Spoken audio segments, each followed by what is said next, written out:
Presentation तक सीमित रहे। तो न्यूक्लियर रिएक्शंस जो हैं वो स्टार्ट होती है जस्ट न्यूक्लियस से। तो क्या क्या हमारे लर्निंग पॉइंट है, व्हाट इज न्यूक्लियर केमिस्ट्री, क्या चेंजेस होते हैं एटॉमिक न्यूक्लियाई में, और न्यूक्लियर रिएक्शंस, रेडियो एक्टिविटी और क्या इसकी एप्लीकेशंस है एनर्जी और मेडिसिन में। तो कमाल की बात यह है कि थोड़ा कंफ्यूजिंग टॉपिक है, आपको थोड़ा सा इसमें ध्यान रखना पड़ेगा। तो लाइक करिए, कमेंट करिए, शेयर करिए, सब्सक्राइब करिए हमारे चैनल को, और उसके बाद में प्रोफेसर केमिस्ट्री आपको समझाने वाले हैं। तो ready for action, welcome to our channel.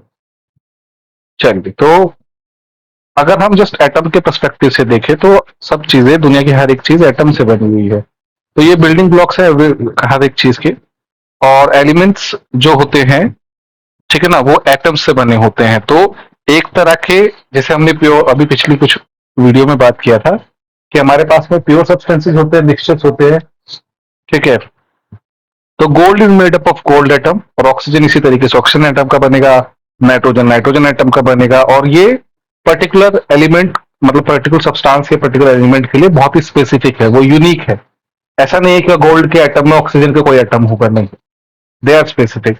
तो सिंपल से शब्दों में, gold bar is made up of purely gold atom, that's the thing. Let's move towards another thing, सब एटॉमिक पार्टिकल। हमें पता है कि एटम जो है कंपोज करता है 3 सब atomic particle, proton, neutrons, electrons. Proton, neutrons and electrons specifically देख लेते हैं क्या होते हैं ये सब। प्रोटॉन क्या है? पॉजिटिवली चार्ज पार्टिकल, न्यूक्लियस के अंदर होता है, रिलेटिव वेट उसका 1 है। अब रिलेटिव वेट का मतलब क्या है? रिलेटिव वेट हमेशा प्रोटॉन के रिस्पेक्ट में नापा जाता है, ठीक है। इसी तरीके से न्यूट्रॉन्स क्या है? न्यूक्लियस के अंदर होते हैं, और जितने हमारे पास में प्रोटॉन्स है तो उतने ही, नहीं मतलब जितने इन जनरल नंबर ऑफ मतलब न्यूक्लियस के अंदर न्यूट्रॉन्स होते हैं, और इसके ऊपर कोई चार्ज नहीं होता है, ये भी न्यूक्लियस के अंदर होते हैं। रिलेटिव वेट कितना होता है? 1। किसके रिलेटिव? प्रोटॉन के रिलेटिव। इलेक्ट्रॉन्स क्या है? इलेक्ट्रॉन्स भी सब एटॉमिक पार्टिकल है, लेकिन ये न्यूक्लियस में नहीं होते हैं, ये न्यूक्लियस से बाहर होते हैं। और इलेक्ट्रॉन का मास जो होता है 0 माना जाता है, और 0 इसलिए माना जाता है क्योंकि नेग्लिजिबल वेट है। 0 नहीं है एक्चुअली में, लेकिन नेग्लिजिबल बोलते हैं एज कंपेयर टू, क्योंकि इलेक्ट्रॉन का जो मास होता है वो 10⁻³ की रेंज में होता है, किलोग्राम, और उसकी रेंज जो है 10⁻47 की है। तो ऑलमोस्ट आप देख लीजिएगा तो 10,000 का फर्क है, 10,000 का फर्क है, 10,000 से भी ज्यादा का फर्क है, ठीक है ना। ऑलमोस्ट 1 लाख, हाँ 1 लाख का फर्क हो गया, नहीं 10,000 का फर्क है। तो इसके अराउंड का जो फर्क है ये काफी ज्यादा है, इसीलिए ये चीजें हम बोल सकते हैं कि इलेक्ट्रॉन का मास जो है एटम के अंदर बहुत कम है और न्यूक्लियस का मास ही ज्यादा है। क्योंकि हम न्यूक्लियर रिएक्शंस की बात कर रहे हैं, तो इससे रिलेटेड हर एक कॉन्सेप्ट को हमें समझना है। उसके बाद में कॉन्सेप्ट आता है आइसोटोप्स, और हम चाहे हम देख पाए चाहे नहीं देख पाए, हर एक एलिमेंट्स में सिर्फ एक ही चीज, अगर हम बोल दें कि एटम सेम भी है, तो एक चीज वेरी करती है, वो होते हैं उनके आइसोटोप्स। एक एलिमेंट के एक से ज्यादा आइसोटोप्स भी हो सकते हैं, और वो आइसोटोप्स उसी एलिमेंट्स के अंदर पाए जाते हैं। क्या डेफिनेशन है? जिनके सेम नंबर ऑफ प्रोटॉन रहे। प्रोटॉन का मतलब ऊपर वाला ऐसा देखिए 6p6, 6p6, 6p6, लेकिन इसका एटॉमिक वेट क्या है? कार्बन का 12, इसमें 13, इसमें 14। तो क्या डिफर करेगा? न्यूट्रॉन। तो दे डिफर्स इन न्यूट्रॉन। एक और एग्जांपल देख लेते हैं, क्लोरीन। एटॉमिक वेट कितना है? 17। प्रोटॉन कितने हैं? 17। एटॉमिक मास कितना है? एटॉमिक वेट, एटॉमिक नंबर कितना है? 17। प्रोटॉन 17, यहां पर भी 17, प्रोटॉन 17, तो एटॉमिक नंबर भी 17। एटॉमिक मास कितना है? यहाँ पे 35, यहाँ पे क्या है? 37। न्यूट्रॉन कितना होगा? 18, न्यूट्रॉन कितना होगा? 20। तो again difference in neutron.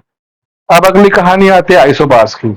Isobars क्या होते हैं कि ये सेम एलिमेंट्स के नहीं होते हैं कभी भी, ध्यान रखिए। सोडियम का आइसोबार जो है मैग्नीशियम के उससे मैच कर सकता है, इसी तरीके से कैल्शियम का पोटेशियम से मैच कर सकता है। तो they are like atoms of a different type of elements, but क्या चीज कॉमन रहती है? Atomic weight. क्या हो जाता है गलती से, सम जो है प्रोटॉन न्यूट्रॉन का वो सेम हो जाता है।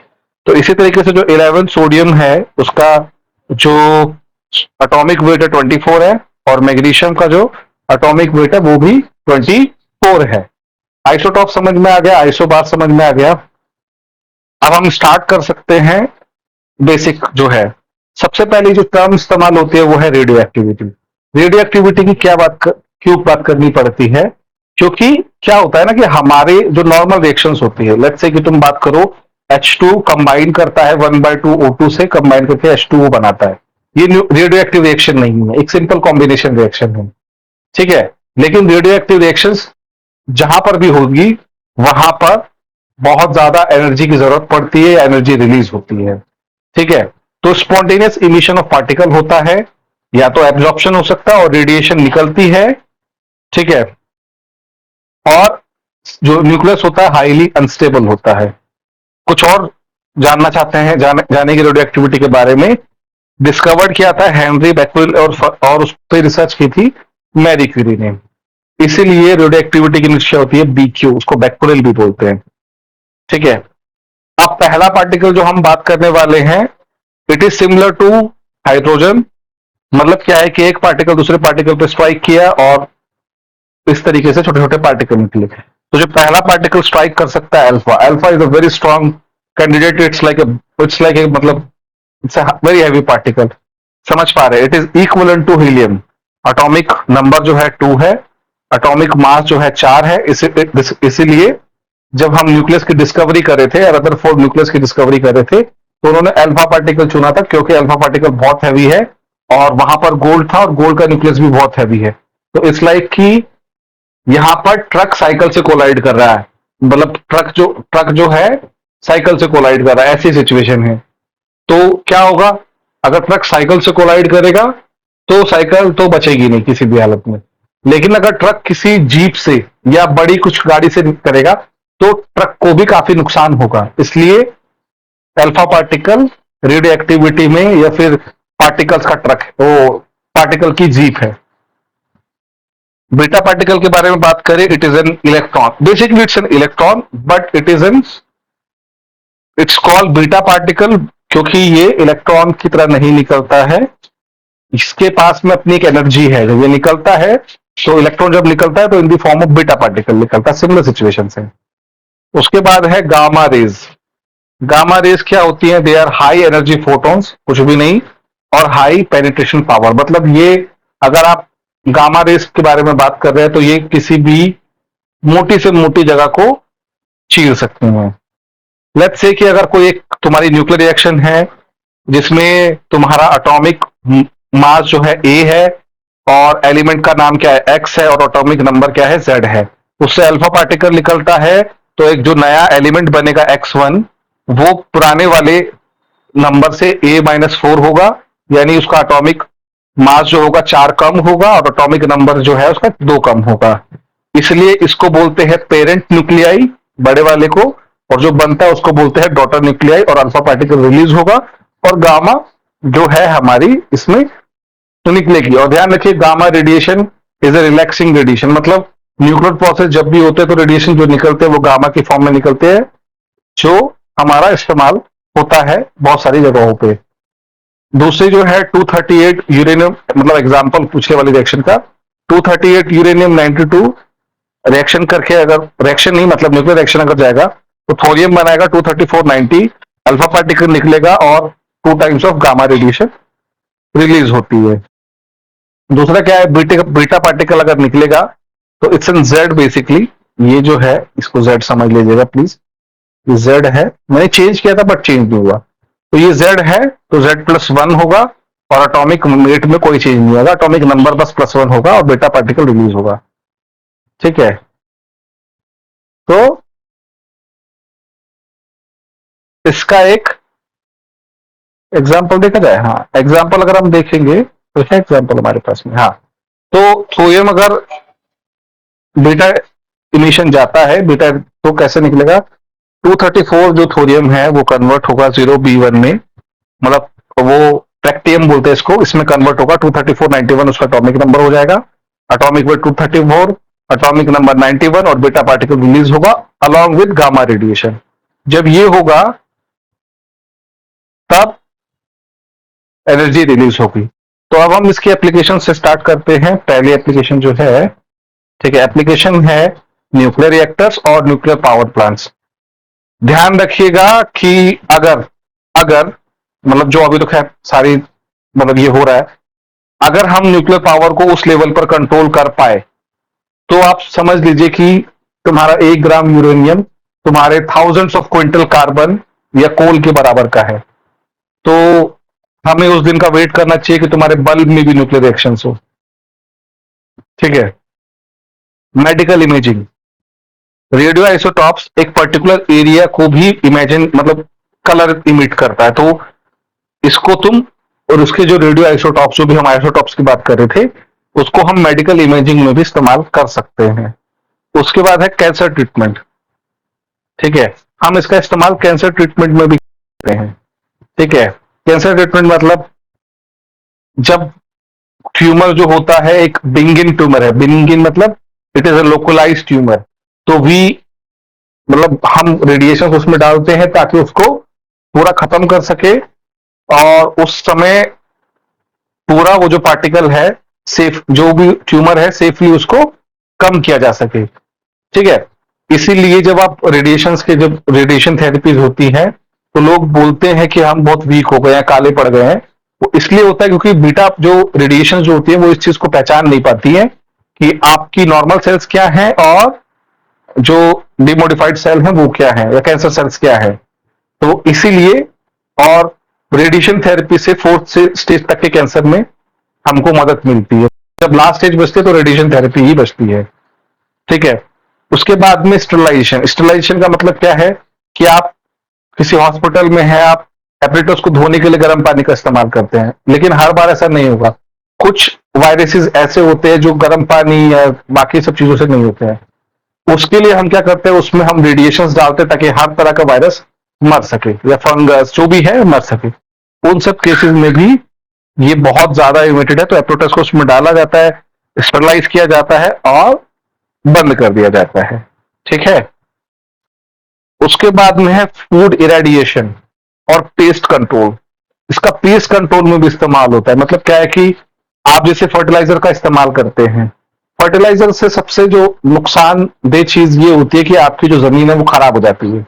4-5 बार फर्टिलाइज मतलब 4-5 सीजन में अगर आप फर्टिलाइजर करेंगे, फर्टिलाइजर का इस्तेमाल करेंगे जमीन पे, तो उसमें जो है फिर आपको उसको खुला छोड़ना पड़ेगा।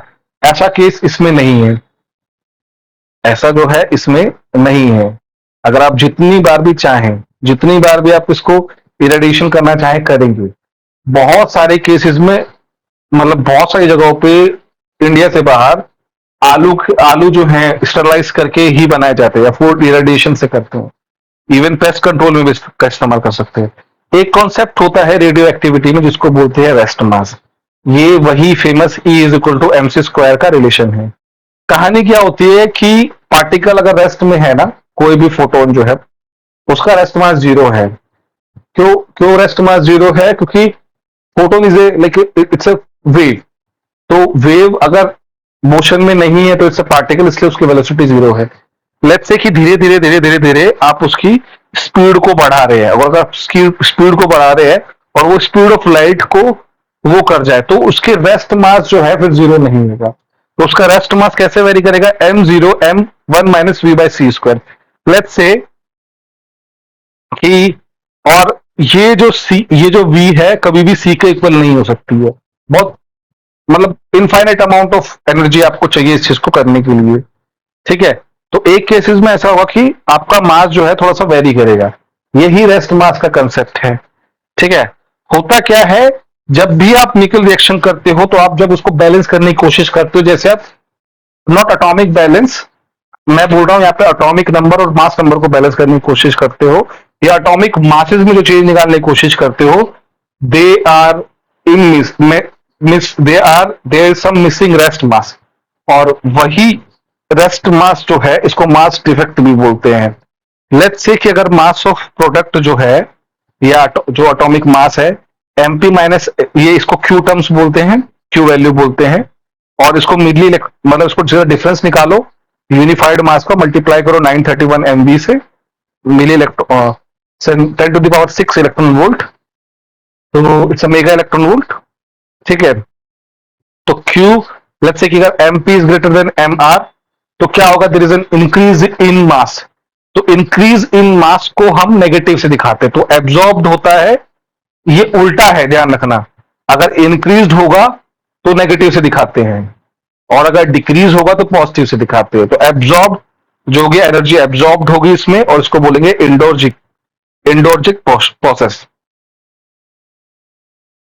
अगर मास ऑफ रिएक्टेंट ज्यादा है मास ऑफ प्रोडक्ट से, तो एनर्जी जो तुम्हारा, there is a net decrease in mass, तो इसको बोलेंगे एनर्जी रिलीज होगी, और उसको बोलेंगे एक्सोर्जिक रिएक्शन। एग्जांपल देख लेते हैं। लेट्स से कि it's a 2H1, it's called deuterium की रिएक्शन, की न्यूक्लियर रिएक्शन हो 6 लिथियम 3 से, तो we will have 2 alpha particle, और 2 अल्फा पार्टिकल फाइनली किस चीज को, अगर हम उसका रिएक्टेंट साइड में रेस्ट मास निकाले और प्रोडक्ट साइड में रेस्ट मास निकाले, तो ये वैल्यू आ रही है 8.029, 8 और प्रोडक्ट कह रहे हैं 8.05052। Mass of reactant is greater then MP, it's and Q is positive, something like पिछले वाला जो केस है। Q इज क्या है, Q इज पॉजिटिव, ठीक है ना, E इज पॉजिटिव, तो एनर्जी रिलीज होगी, इसलिए इसको एक्सोर्जिक प्रोसेस बोलेंगे।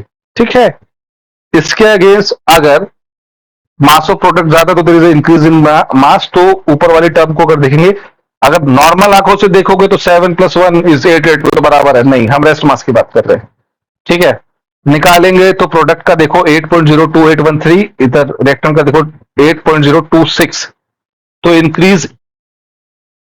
इंक्रीज इन वेट है, इसलिए इसको नेगेटिव बोलते हैं।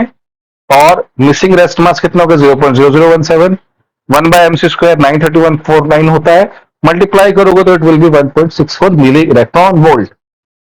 यहां पर हमारी ये चीज समझ में आती है, क्यों इस रिएक्शंस में ये होता है। अब कुछ एग्जांपल, E = mc² के, ये एक छोटा सा डायग्राम है जो बता रहा है कि अल्फा पार्टिकल, जो हमारे पार्टिकल जो हैं, इस तरीके से कंबाइन करते हैं, बहुत सारी चीजें हो रही होती है न्यूक्लियस में।